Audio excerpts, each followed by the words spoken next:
Chaque année, une quantité d'eau de mer suffisante pour remplir des millions de piscines olympiques s'évapore dans le monde. Et tout cela pour un seul des produits les plus anciens et les plus précieux de l'histoire humaine, le sel. Dans la baie de San Francisco, de gigantesques marais salants occupent plus de 13 000 acres. C'est comme 10 000 terrains de football pavés. Ici, le soleil et le vent transforment 600 milliards de gallons d'eau en 1 million de tonnes de cristaux d'un blanc immaculé. Mais la principale intrigue, c'est qu'à la fin de cette vidéo, vous découvrirez un secret qui changera à jamais votre perception du sel ordinaire.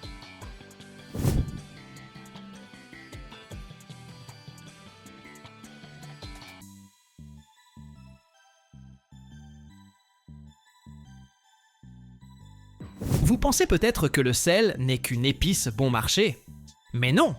Le marché du sel gastronomique, où le sel de mer est le roi incontesté, représente aux États-Unis un business de plusieurs centaines de millions de dollars. Et il croît à une vitesse folle.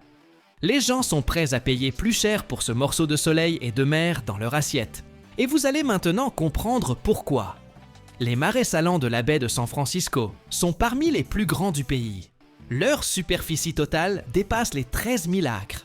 C'est comme pavé plus de 10 000 terrains de football américain. C'est une ville entière, construite de bassins peu profonds, qui scintillent de toutes les couleurs de l'arc-en-ciel, du bleu au rose, selon la concentration en sel et les micro-organismes. Et cette usine gigantesque produit annuellement plus d'1 million de tonnes de sel.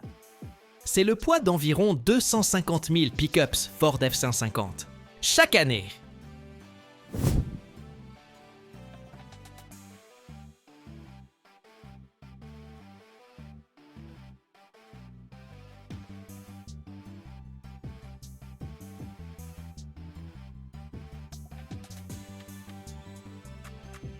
Imaginez une immense étendue de côte, quelque part dans un endroit chaud, ensoleillé et venteux, par exemple sur le littoral méditerranéen en France ou au Portugal. Ici, sur un terrain parfaitement plat, les hommes ont construit un véritable labyrinthe de bassins peu profonds et interconnectés, appelés des marais salants ou salines. Ça ressemble à de gigantesques rizières, sauf qu'au lieu du riz, c'est du sel qui va y pousser. Et voilà, à marée haute, on ouvre les vannes. Et l'eau de mer, pure et pleine de vie, s'engouffre en un puissant courant dans le premier et le plus grand bassin. C'est notre jardin d'enfants pour les futurs cristaux. Les portes se referment et pour l'eau commence un long et paresseux voyage. Pour obtenir une seule et unique livre de ce sel de mer croquant, le soleil et le vent doivent faire évaporer près de 3,5 gallons d'eau de mer. C'est-à-dire que pour 100 livres d'eau, on n'obtient qu'environ 3,5 livres de sel.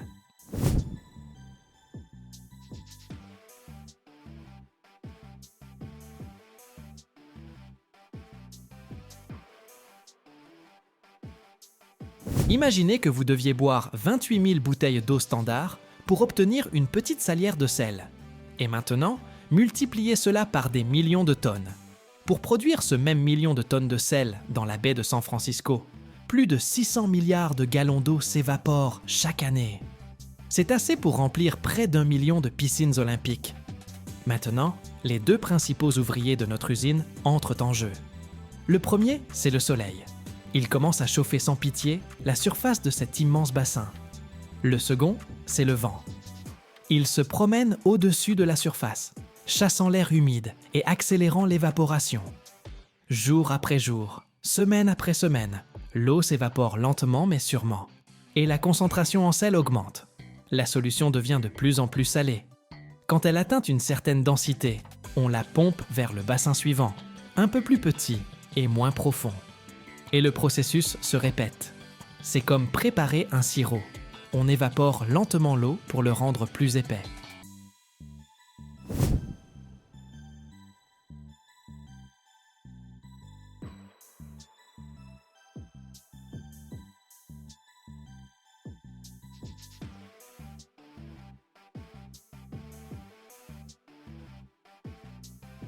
Pendant que l'eau voyage à travers ce labyrinthe, différents minéraux en précipitent progressivement. D'abord, dans les premiers bassins, le gypse et d'autres impuretés indésirables se déposent au fond. C'est un processus de purification naturelle. L'eau devient de plus en plus pure et de plus en plus salée. Et voilà, après plusieurs mois, cette solution super concentrée, appelée la saumure, arrive dans les bassins finaux, les plus petits, les cristallisoires. C'est la salle d'accouchement de notre usine à sel. Ici, la profondeur de l'eau n'est que de quelques centimètres et la concentration en sel est si élevée qu'il ne peut plus rester dissous. Et là, un véritable miracle se produit. Sous le soleil brûlant, de minuscules cristaux de sel, semblables à des flocons de neige, commencent à se former à la surface de l'eau. C'est le produit le plus délicat, le plus pur et le plus cher, ce qu'on appelle la fleur de sel.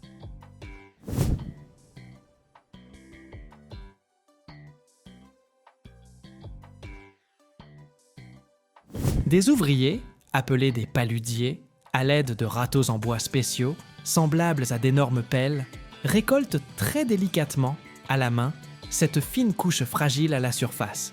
C'est un travail d'orfèvre qui demande une patience incroyable. Ces fleurs n'ont pas le temps de couler et d'absorber d'autres minéraux, c'est pourquoi elles ont un goût incroyablement pur et délicat. Les cristaux de sel qui n'ont pas été récoltés à la surface grossissent lentement et tombent au fond du cristallisoire, formant une couche épaisse et dense. Quand presque toute l'eau s'est évaporée et qu'une couverture blanche et brillante de sel repose au fond, c'est l'heure de la grande récolte. Parfois, cela se fait à la main, avec des pelles et des brouettes. Les ouvriers rassemblent le sel en d'immenses montagnes, d'un blanc immaculé, qui brillent au soleil comme des sommets enneigés. Dans les productions plus modernes, on peut utiliser de petites moissonneuses spéciales qui coupent et ramassent délicatement la couche de sel.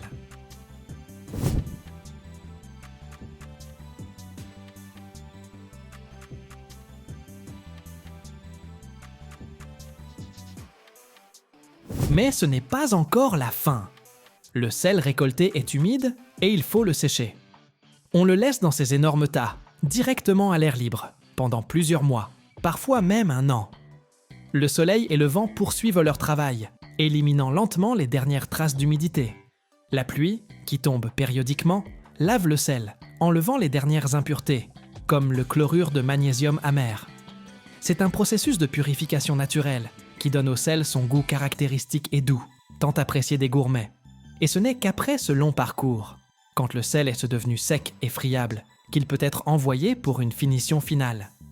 On le tamise pour trier les cristaux par taille, des gros, grossiers pour les moulins, aux plus fins pour les salières ordinaires. Contrairement au sel de table courant, il n'est pas soumis à un traitement chimique agressif et on n'y ajoute pas d'anti-agglomérants. Il reste tel que la nature l'a créé, avec toute la richesse de ses oligo-éléments, comme le magnésium, le potassium et le calcium, qui lui confèrent ce goût de la mer, un peu plus complexe et profond.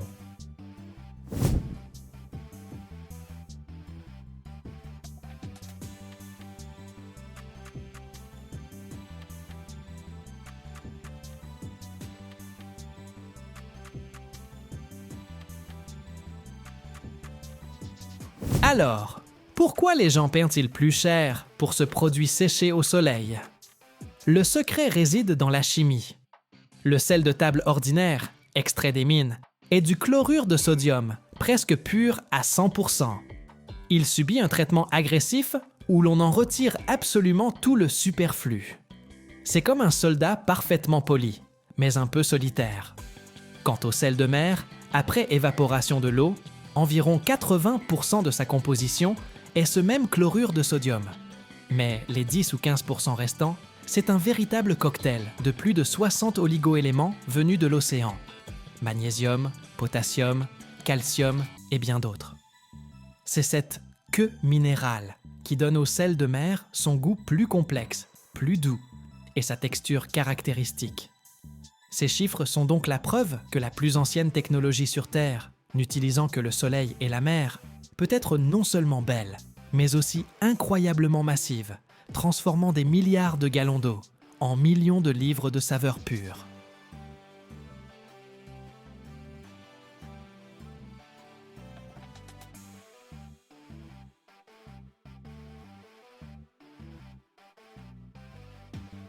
Chaque année, plus de 20 millions de tonnes de bambou sont récoltées dans le monde. Et ce n'est pas une simple plante, mais un véritable matériau de construction du futur. Imaginez, une seule pousse peut gagner 1 mètre en une seule journée. Et un hectare de bambouset produit 10 fois plus de biomasse qu'une pinède classique. Mais le plus fascinant commence lorsque ces tiges géantes arrivent à l'usine. Là, elles passent de simples herbes à des panneaux, aussi solides que l'acier, et en même temps écologiques. Et il y a un secret que vous ne découvrirez qu'à la fin de cette vidéo. Un fait qui changera à jamais votre regard sur le bambou.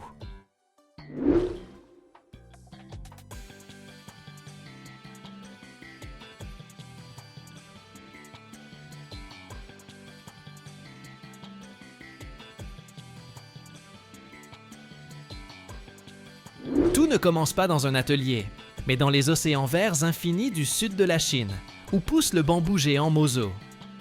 Imaginez, une jeune pousse peut grandir d'1 mètre en une seule journée. On peut littéralement la voir pousser. En quelques mois, elle atteint sa pleine hauteur de 30 mètres, et au bout de 4 ou 5 ans seulement, elle est prête pour la récolte. Quand les ouvriers arrivent dans la forêt, ils n'utilisent pas d'engins lourds.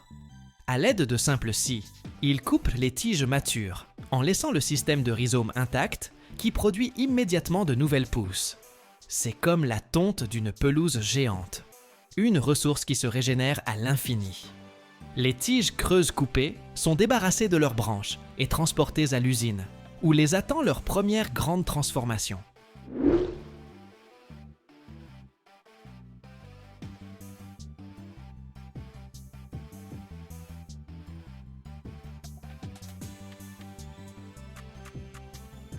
D'abord, d'énormes scies découpent les longues tiges en sections de la longueur souhaitée. Ensuite, ces tubes creux arrivent sur une fendeuse spéciale. Imaginez un coupe-pomme géant. Il fend chaque section à une vitesse incroyable en des dizaines de longues et fines lanières. Mais ces lanières ont encore une forme arrondie, une peau extérieure verte et des nœuds internes. Elles sont donc envoyées à la machine suivante, qui leur offre une véritable manucure. Elle rabote tout le superflu, transformant chaque lanière en une latte parfaitement rectangulaire. Nous avons maintenant des milliers de ces lattes, mais elles sont encore brutes. Un spa industriel les attend. Elles sont plongées dans d'immenses cuves d'eau bouillante ou traitées à la vapeur chaude.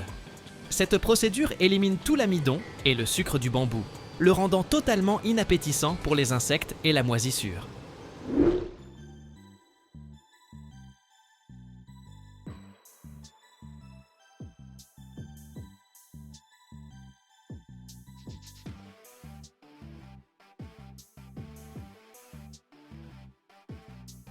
C'est à cette étape que le bambou peut obtenir sa couleur.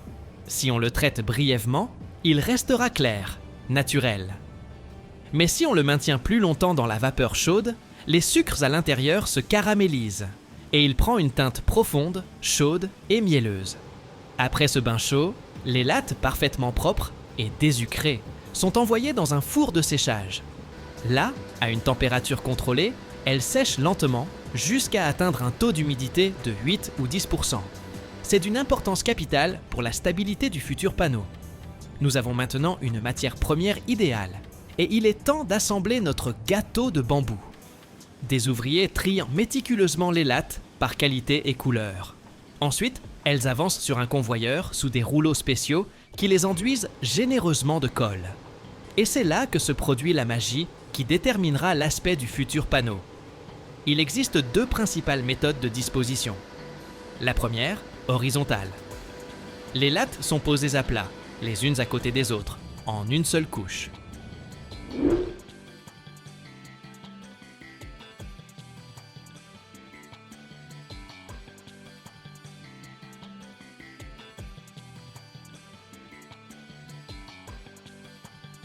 Le résultat est un panneau où l'on voit bien les nœuds caractéristiques du bambou, créant un motif classique et reconnaissable.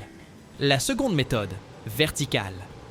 Les lattes sont tournées de 90 degrés et placées sur la tranche, pressées fermement les unes contre les autres. Le résultat est un panneau au motif plus fin, linéaire et élégant, où les nœuds du bambou sont presque invisibles.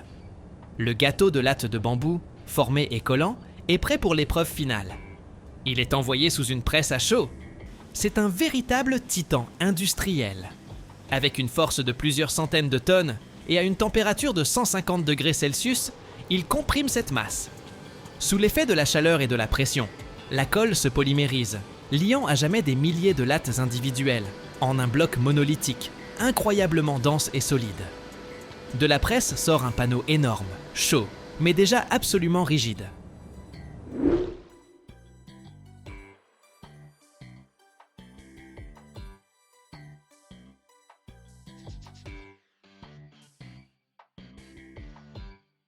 Mais ce n'est pas encore un produit commercial.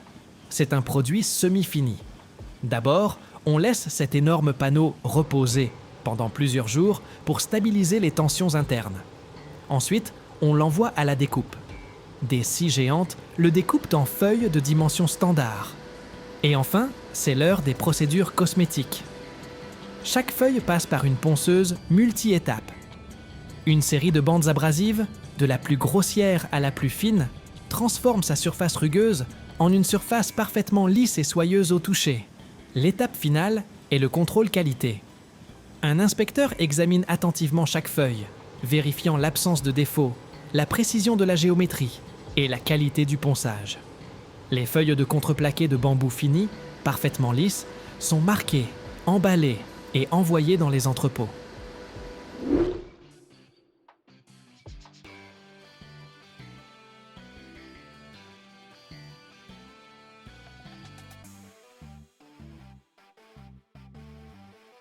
Et c'est ainsi que, après un parcours allant de l'herbe à la croissance la plus rapide de la planète, en passant par des bains de vapeur, des couteaux précis et l'étreinte ardente d'une presse, naît ce matériau étonnant, beau comme un bois exotique, solide comme l'acier et écologique comme la nature elle-même, prêt à devenir un élément stylé et fiable dans nos maisons.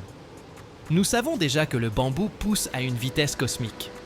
D'un hectare de bambouset, on peut récolter annuellement de 10 à 30 tonnes de biomasse. À titre de comparaison, d'un hectare de pinède, on ne peut obtenir que de 2 à 5 tonnes de bois sur la même période.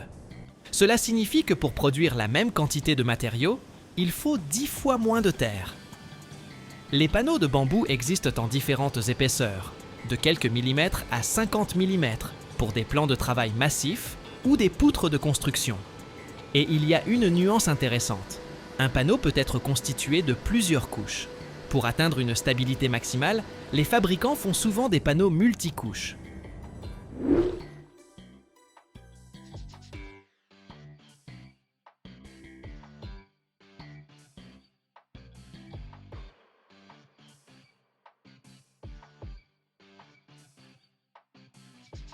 Par exemple, un panneau à 3 couches peut avoir 2 couches extérieures, avec des lattes orientées verticalement, et une couche intérieure avec des lattes orientées horizontalement. Cette structure croisée, comme dans le contreplaqué, rend le panneau incroyablement résistant à la déformation et au gauchissement. Le bambou est le champion de l'absorption du dioxyde de carbone. Un hectare de bambouset peut absorber 62 tonnes de dioxyde de carbone par an, ce qui est 35% de plus qu'une surface équivalente de forêt ordinaire. Cela en fait un matériau non seulement neutre en carbone, mais carbone négatif. C'est-à-dire qu'au cours de sa vie, il absorbe plus de carbone qu'il n'en est émis lors de sa transformation et de son transport.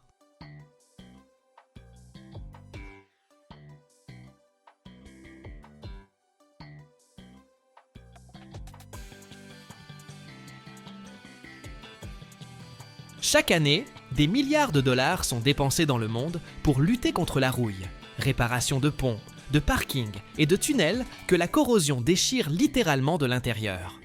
Mais il existe un matériau qui change les règles du jeu.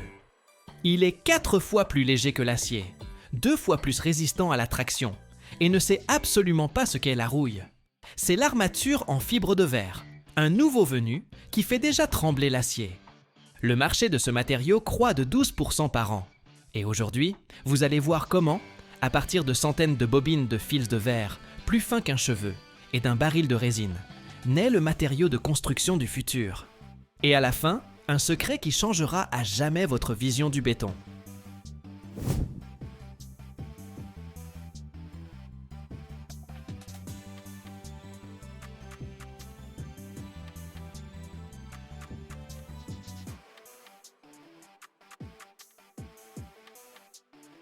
Tout commence à une extrémité d'un immense atelier, où se dresse une structure qui ressemble à une bibliothèque géante pour Fils. C'est ce qu'on appelle un cantre. Sur un mur de plusieurs mètres de haut, sont installées en rangées bien ordonnées des centaines, parfois des milliers, d'énormes bobines. Sur chacune d'elles est enroulé un fil de verre très fin, ou roving. Ce n'est pas le verre de nos fenêtres. C'est une fibre de verre spéciale, produite en faisant fondre du verre et en l'étirant à travers des orifices microscopiques. Le résultat, ce sont des fils plus fins qu'un cheveu humain, mais avec une résistance à la traction incroyable. C'est eux qui seront notre squelette, notre armée intérieure qui donnera à la tige sa résistance folle. De chacune de ces centaines de bobines part un fil distinct, et tous se rassemblent en une seule mèche épaisse et duveteuse. C'est comme si des milliers de ruisseaux se jetaient dans une grande rivière. Cette mèche sèche et blanche, c'est l'âme de la future armature.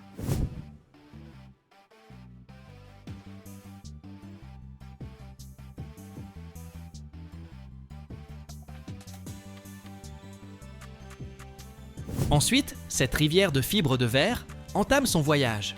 Elle passe à travers un système de guides et de tendeurs. C'est une étape très importante, bien que discrète. Chacun des milliers de fils doit être tendu avec la même force. Si un fil est lâche, tandis qu'un autre est trop tendu, la charge sera répartie de manière inégale dans le produit final, et il perdra de sa résistance. La machine les aligne donc méticuleusement, les préparant pour le moment le plus important, le baptême dans la résine. La mèche de verre sèche est lentement immergée dans un bain rempli d'un liquide épais et collant, semblable à du miel ou du sirop. C'est la résine polymère, notre chair, qui va se développer sur le squelette de verre.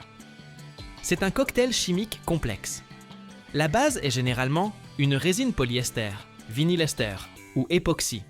On y ajoute un durcisseur, un catalyseur qui va déclencher la réaction chimique et forcer le liquide à se transformer en plastique solide.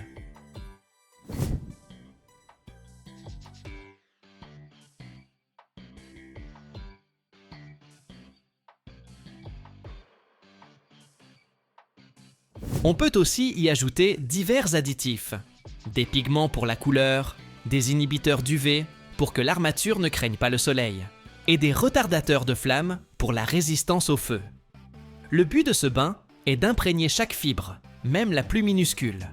La mèche doit être complètement noyée dans cette résine pour qu'il ne reste aucune zone sèche.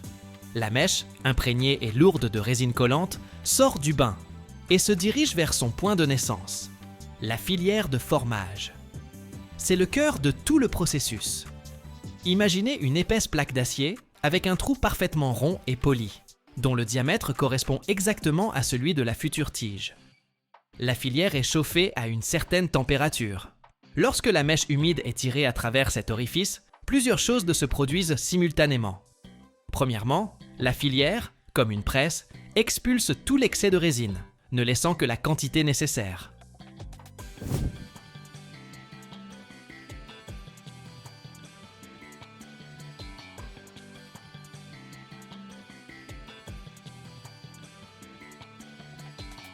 Deuxièmement, elle comprime fermement toutes les fibres de verre ensemble, formant une tige parfaitement ronde. Troisièmement, la chaleur de la filière déclenche la phase initiale de la réaction de durcissement ou polymérisation. La résine commence à se transformer de liquide en gel. À la sortie de la filière, on voit déjà la forme familière de la tige, mais elle est encore molle et vulnérable. Mais comment obtient-elle sa fameuse surface nervurée pour bien s'ancrer dans le béton ? Juste à la sortie de la filière, alors que la tige est encore chaude et molle, on enroule autour d'elle une mèche spéciale de la même fibre de verre. Un fil fin, imprégné de résine, est enroulé en spirale sur la surface de la tige, créant un motif en relief. Parfois, pour une adhérence encore meilleure, on saupoudre du sable de quartz fin sur la surface collante qui se fixe à jamais à la résine. Notre armature a maintenant non seulement de la résistance, mais aussi des dents, avec lesquelles elle s'agrippera au béton.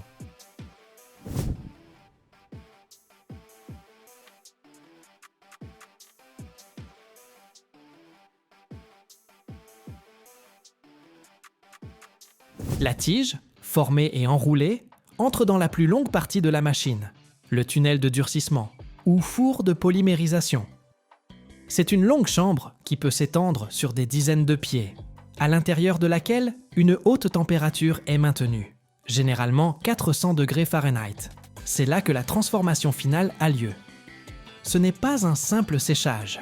Sous l'effet de la chaleur, les molécules de résine commencent à se lier activement les unes aux autres, formant un réseau tridimensionnel, solide et rigide.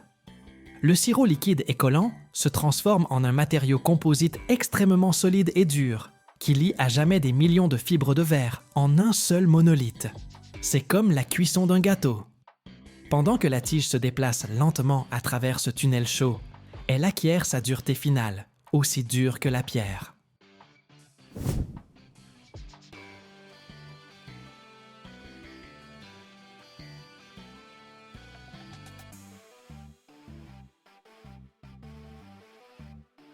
Mais qu'est-ce qui l'attire tout au long de ce parcours? Des bobines au four. À la fin de la ligne se trouve un dispositif de traction spéciale qui a donné son nom à l'ensemble du processus.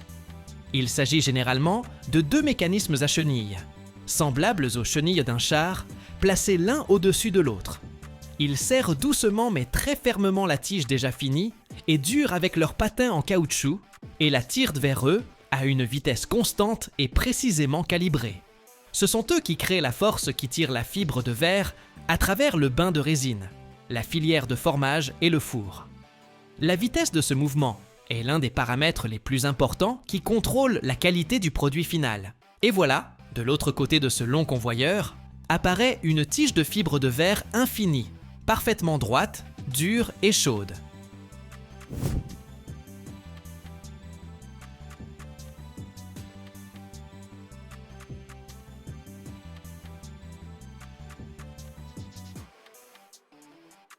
L'accord final, c'est la coupe.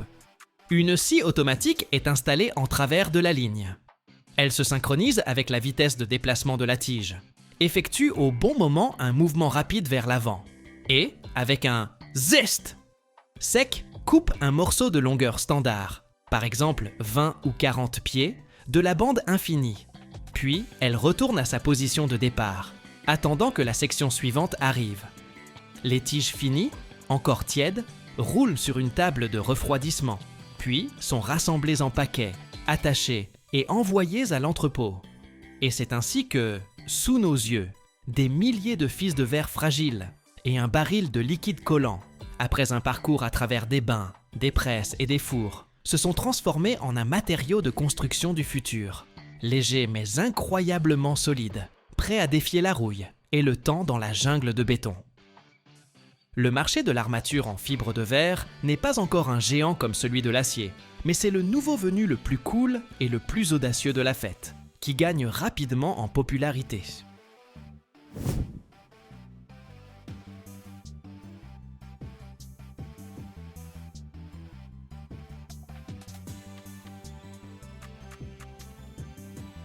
Le marché mondial de ce matériau est déjà évalué à des centaines de millions de dollars. Et les prévisions sont tout simplement folles. On s'attend à ce qu'il croisse de 10 à 12% par an. Cela signifie que de plus en plus d'ingénieurs et d'architectes regardent l'acier rouillé et se disent « Mec, on peut faire mieux ». Et maintenant, parlons des principaux atouts qui font que l'armature en acier fume nerveusement dans son coin. Le premier et le plus évident, le poids. L'armature en fibre de verre est environ 4 fois plus légère que l'acier à diamètre égal. Ça a l'air ennuyeux? Maintenant, imaginez ça dans la vie réelle. Imaginez un camion transportant de l'armature sur un chantier. Il peut transporter 4 fois plus de longueur d'armature en fibre de verre, en un seul voyage, que d'armature en acier, car il est limité par le poids. Ou, pour la même quantité, il faudra 4 fois moins de voyages, ce qui économise du carburant et du temps.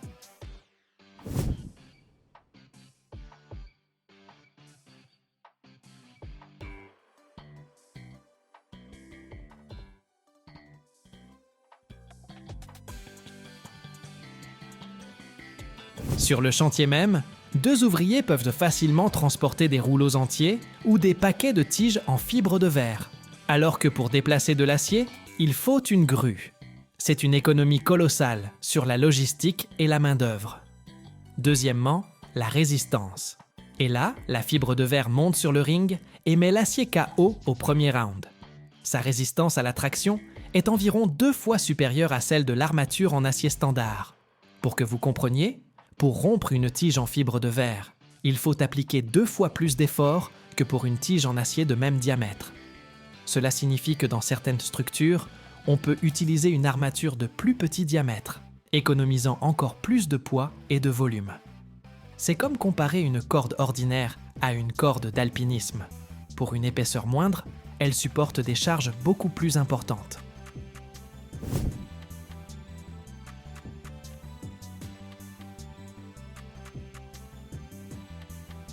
Mais l'atout maître, le véritable super pouvoir de la fibre de verre, c'est sa guerre contre la rouille. Le principal ennemi de toute structure en béton armé, des ponts au parking, ce n'est pas la charge, c'est la rouille. L'eau et les sels s'infiltrent à travers les micro-fissures du béton, atteignent l'armature en acier, et elle commence à rouiller. La rouille augmente de volume et fait littéralement éclater le béton de l'intérieur. Chaque année, les États-Unis dépensent des milliards de dollars pour réparer les ponts, les parkings, les quais et les tunnels détruits par la corrosion de l'armature. Et la fibre de verre? Elle se moque éperdument de la rouille. Elle est chimiquement inerte. L'eau, le sel, les acides et les bases lui sont complètement indifférents. Cela signifie que la durée de vie de la structure augmente de façon spectaculaire.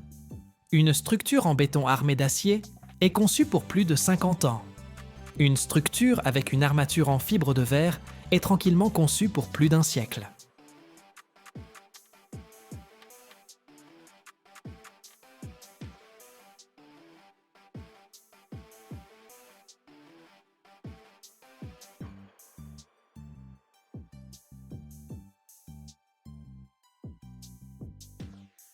Aujourd'hui, nous partons en voyage au cœur d'un léviathan industriel, là où naît le système circulatoire de notre monde moderne.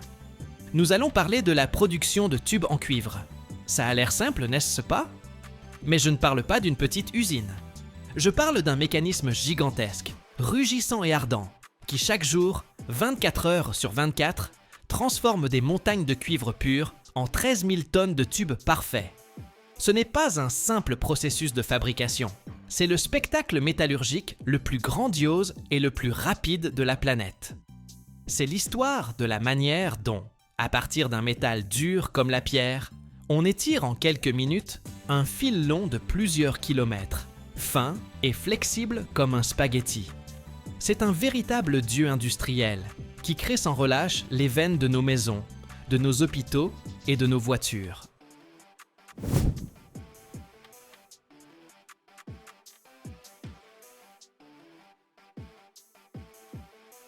Essayons de prendre la mesure de ces 13 000 tonnes de cuivre par jour.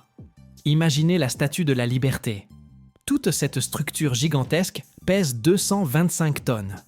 Cela signifie que cette usine crache assez de cuivre chaque jour pour construire près de 60 statues de ce genre. Chaque jour de la semaine, sans pause déjeuner. En 1 an, cette seule et unique usine produit près de 5 millions de tonnes de cuivre, ce qui représente une part considérable de la production mondiale totale. Si l'on prenait toute cette production journalière et qu'on en étirait un tube de plomberie standard d'1 demi-pouce, sa longueur dépasserait les 14 000 miles. C'est plus de la moitié de la longueur de l'équateur terrestre. Chaque 5 jours.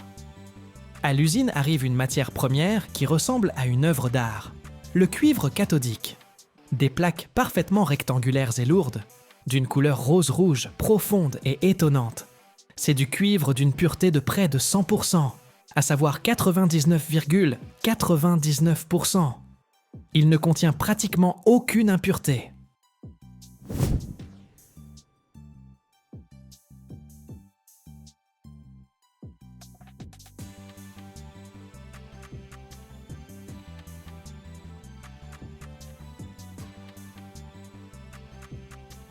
Cette pureté n'est pas un caprice, C'est le gage de la qualité, car la moindre particule étrangère pourrait causer une fissure dans le futur tube.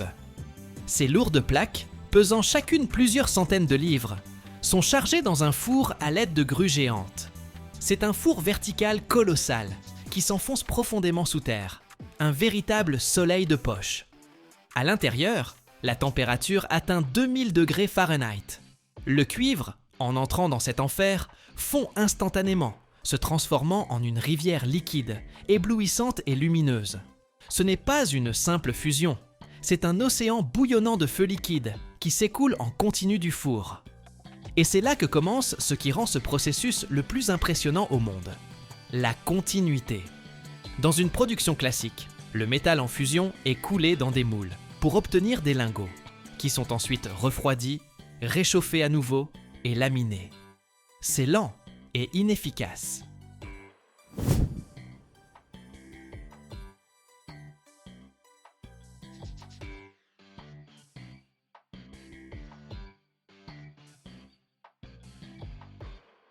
Mais ici, tout se passe en un flux unique, infini et frénétique. Le cuivre liquide s'écoule directement du four vers un dispositif spécial, une machine de coulée continue. Imaginez une immense roue en cuivre, refroidie à l'eau, dans laquelle est creusée une gorge circulaire. Le cuivre en fusion s'écoule dans cette gorge, et pendant que la roue tourne lentement, il commence à se solidifier, formant une barre de cuivre continue, massive et chauffée au rouge. Cette barre, sans même avoir le temps de refroidir, arrive immédiatement au laminoir. C'est une série de cylindres qui la compriment et la façonnent. Mais surtout, en son centre, un trou est percé à l'aide d'un mandrin spécial. Ainsi, sous nos yeux, en quelques minutes, le métal liquide s'est transformé en un tube infini, à parois épaisses et incandescents, qui sort de la machine comme un serpent de feu. Ce tube mère peut avoir un diamètre de plusieurs pouces, et ce n'est que le début de son voyage.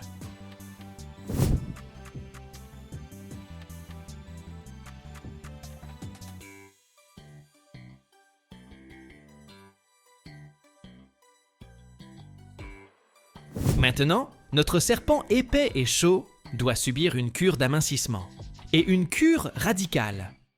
C'est l'étape qui ressemble à la fabrication de pâtes infinies. Le tube mère refroidi est acheminé vers un banc d'étirage. Imaginez une série de plaques d'acier incroyablement solides, percées de trous qui se rétrécissent progressivement. Ces orifices s'appellent des filières, et leur surface intérieure est polie comme un miroir et revêtue de diamants. L'extrémité du tube épais est affûtée, passée à travers la première filière, légèrement plus petite en diamètre, et saisie par des mâchoires géantes de l'autre côté. Et ces mâchoires, se déplaçant sur un long rail, commencent à tirer. Avec une force incroyable, mesurée en dizaines de tonnes, elles font passer le tube à travers cet orifice étroit. Le cuivre, étant un métal très ductile, ne se déchire pas. Il s'étire, devenant plus long et plus fin, comme un caramel que l'on étire. Ce processus est répété encore et encore.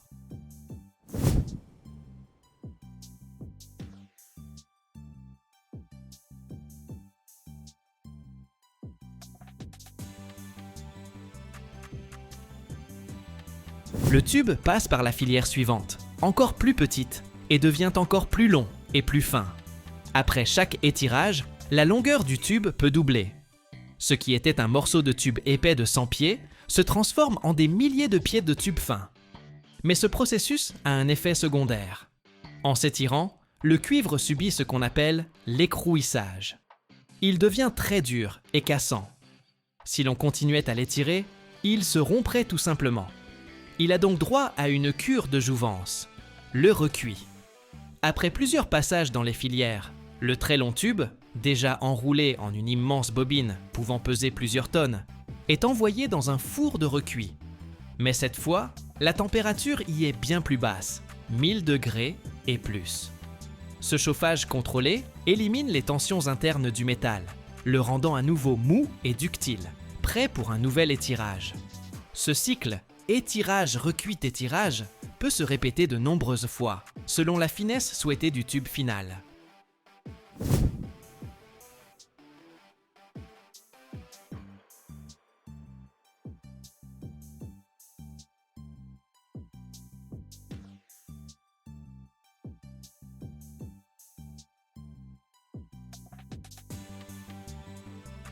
Et voilà, quand le tube atteint le diamètre et l'épaisseur de paroi voulue, il est enroulé sur une bobine finale.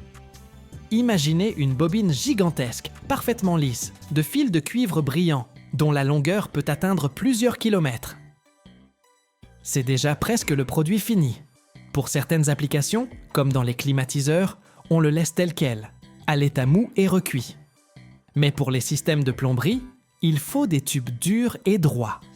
Ces bobines sont donc déroulées et passées dans une dresseuse, qui redresse parfaitement le tube. Puis, une scie volante automatique le découpe en tronçons standards, par exemple de 10 ou 20 pieds.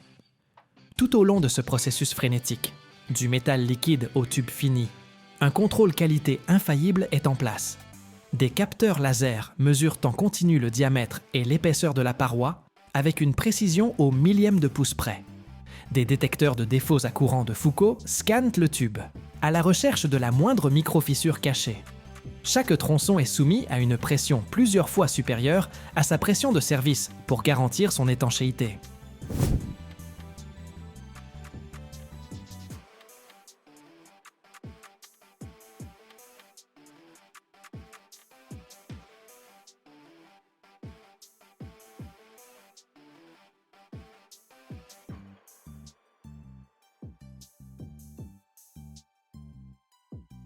Et ce n'est qu'après cela que des tubes parfaitement propres, brillants et vérifiés sont emballés, marqués et envoyés dans les entrepôts.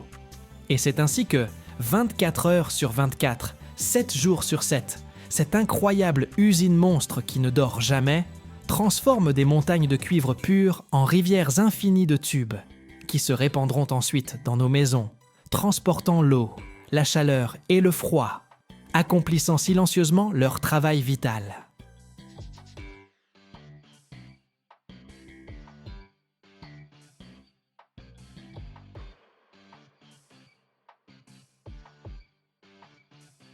Chaque année, plus de 27 milliards de pieds carrés de plaques de plâtre sont produits dans le monde, un chiffre si incroyable qu'il dépasse l'entendement. Imaginez, cette quantité suffirait à construire une route de la Terre à la Lune, et presque jusqu'au retour. Mais derrière ces chiffres bruts se cache l'histoire non seulement d'un matériau de construction, mais aussi d'une économie, de villes entières qui grandissent au rythme de la demande. Comment ? À partir d'une pierre grise extraite du sous-sol, naît le mur lisse de votre maison. Et surtout, quel processus secret rend ce matériau si unique ? Si vous regardez jusqu'à la fin, vous découvrirez ce que la plupart des gens ne soupçonnaient même pas.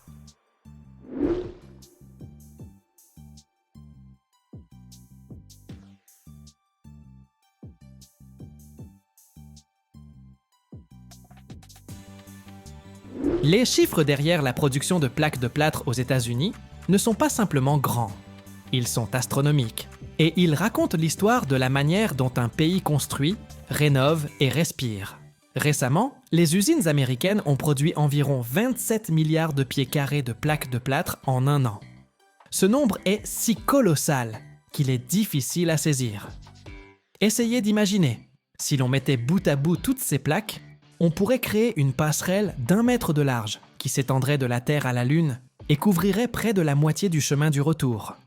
Ou bien, avec cette quantité de plaques, on pourrait recouvrir entièrement le territoire de l'État du Delaware 2 fois et il en resterait encore.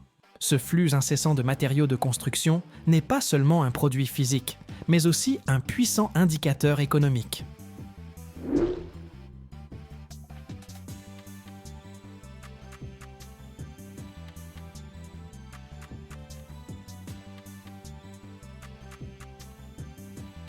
Le marché de ces plaques aux États-Unis est évalué à des dizaines de milliards de dollars, reflétant non seulement le coût du matériau lui-même, mais aussi des milliers d'emplois dans les mines et les usines, dans la logistique et la construction. Tout ne commence pas dans l'atelier, mais bien avant, dans une carrière, où l'on extrait le gypse. C'est un minéral naturel, une roche qui s'est formée il y a des millions d'années, à partir de mers préhistoriques. Il peut être blanc, grisâtre, parfois avec des veines rosées. D'énormes excavatrices mordent dans les gisements de gypse et chargent des tombereaux de blocs de cette pierre. Ces camions amènent des tonnes de gypse à l'usine et le déverse sur une aire de stockage, créant des montagnes entières qui attendent leur transformation. La première étape à l'intérieur de l'usine est un concassage grossier. Les blocs de gypse arrivent dans les mâchoires d'acier géantes d'un concasseur primaire.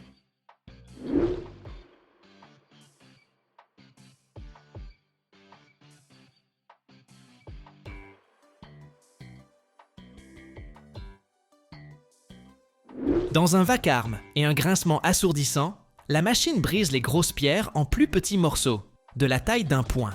Ce n'est que le début. Ensuite, ce gypse concassé est acheminé par un convoyeur vers des broyeurs secondaires. Là, des dizaines de marteaux d'acier, tournant à une vitesse folle, réduisent ces morceaux en fractions encore plus fines, les transformant en quelque chose qui ressemble à du gravier grossier. Mais ce n'est toujours pas suffisant. L'étape finale du broyage transforme le gypse en une fine poudre. Il devient si fin qu'il ressemble à de la farine ou de la poussière.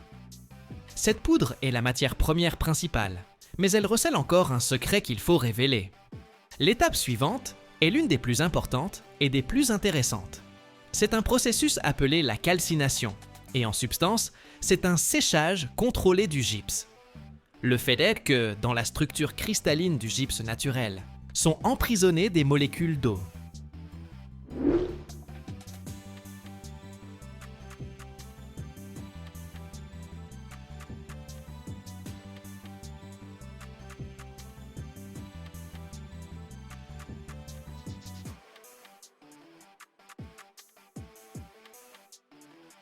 Pour que la plaque de plâtre puisse durcir, il faut temporairement chasser cet éau. Pour ce faire, la poudre blanche est introduite dans un immense four rotatif. Il ressemble à un tambour géant, incliné sous un léger angle.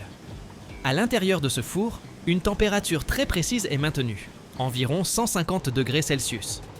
La poudre de gypse, en tournant lentement à l'intérieur du tambour, se réchauffe et l'eau qui y est liée se transforme en vapeur et s'évapore. Chimiquement parlant, le gypse se transforme en hémihydrate de sulfate de calcium, mais plus simplement, il devient assoiffé. Maintenant, cette poudre, que l'on appelle déjà plâtre de construction ou stuc, possède une propriété unique. Si on y ajoute à nouveau de l'eau, il l'absorbera avec avidité et se retransformera en une roche de gypse solide. C'est cette propriété qui est à la base de toute la production. La poudre chaude obtenue est refroidie et stockée dans de gigantesques silos, semblables à des tours, d'où elle sera acheminée vers la ligne de production principale.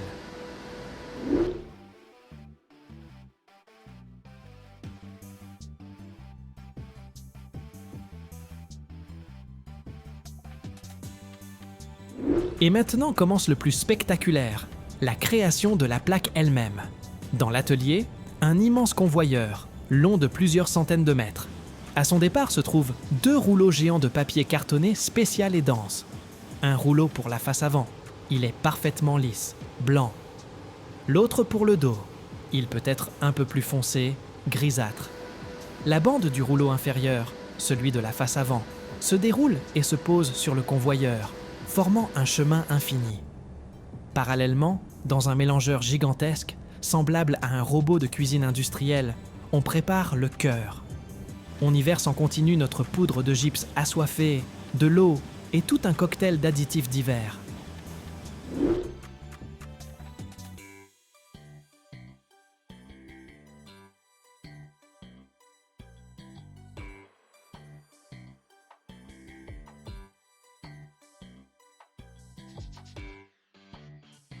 Chaque additif joue son rôle. Les agents moussants rendent la masse de gypse plus légère et plus poreuse, comme de la crème fouettée, pour réduire le poids de la plaque. Les plastifiants rendent le mélange plus fluide pour qu'il s'étale uniformément. Les accélérateurs ou les retardateurs permettent aux ingénieurs de contrôler parfaitement le temps de prise du gypse.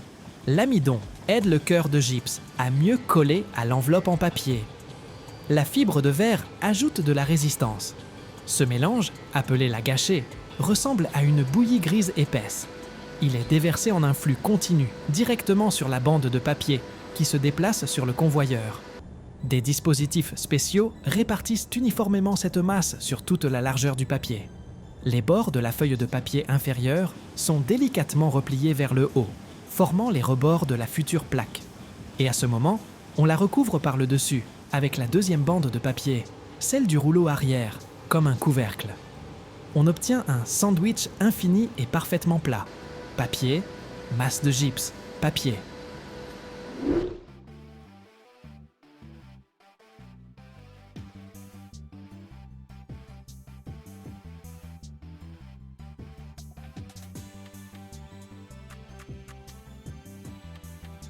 Ce sandwich passe immédiatement entre deux rouleaux, ou sous une plaque de formage, qui le compriment à une épaisseur précisément définie, par exemple un demi-pouce.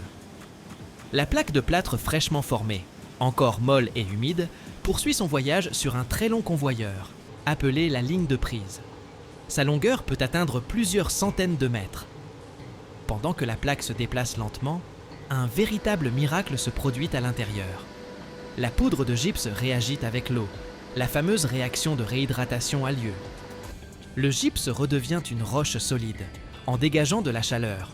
Si l'on touche la plaque à ce stade, elle sera chaude. En quelques minutes, la masse meuble devient suffisamment dure pour conserver sa forme. Au bout de cette longue ligne se trouve un couteau volant.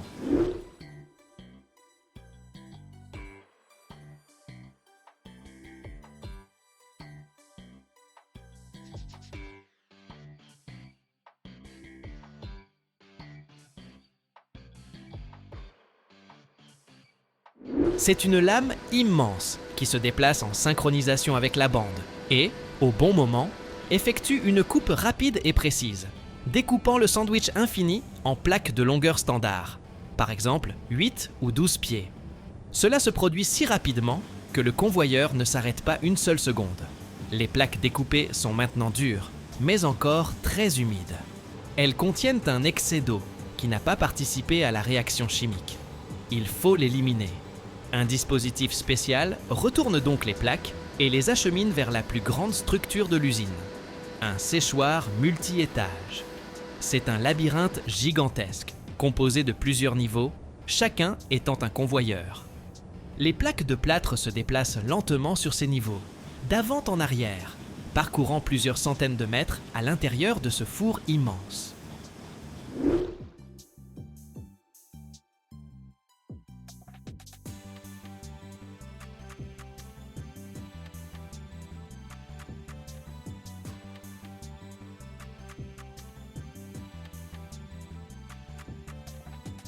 L'air chaud qui circule à l'intérieur en évapore délicatement l'humidité excessive. La température y est contrôlée très rigoureusement. Il ne faut éliminer que l'eau libre sans endommager la structure cristalline du gypse lui-même. Ce processus peut durer environ 1 heure. À la sortie du séchoir apparaît le produit que nous connaissons bien, une plaque de plâtre parfaitement sèche, légère et solide. Mais ce n'est pas encore la fin. L'étape finale est la finition. 2 plaques finies sont empilées face contre face. Leurs bords sont parfaitement coupés pour être droits et nets. Sur la tranche est collée une bande de papier avec les informations sur le fabricant et le type de produit. Ensuite, des manipulateurs robotisés, avec une précision et une grâce surhumaines, soulèvent les plaques finies et les empilent en piles parfaitement droites sur des palettes. Chaque pile est enveloppée d'un film de protection, marqué et envoyé à l'entrepôt.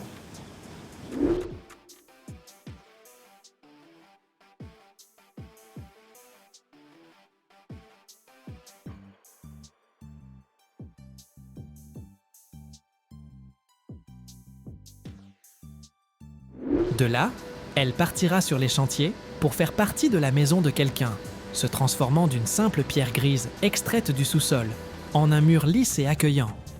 La production de plaques de plâtre est comme un baromètre de la santé du secteur de la construction. Lorsque l'économie est en plein essor, les gens construisent activement de nouvelles maisons et rénovent les anciennes, et la demande de plaques de plâtre monte en flèche. Les usines qui fabriquent nos produits tournent à plein régime, et le flux de camions qui livrent les plaques finies à travers le pays devient infini. Le cœur de cette production bat à l'unisson du rythme du marché immobilier. Géographiquement, cette industrie a aussi ses centres.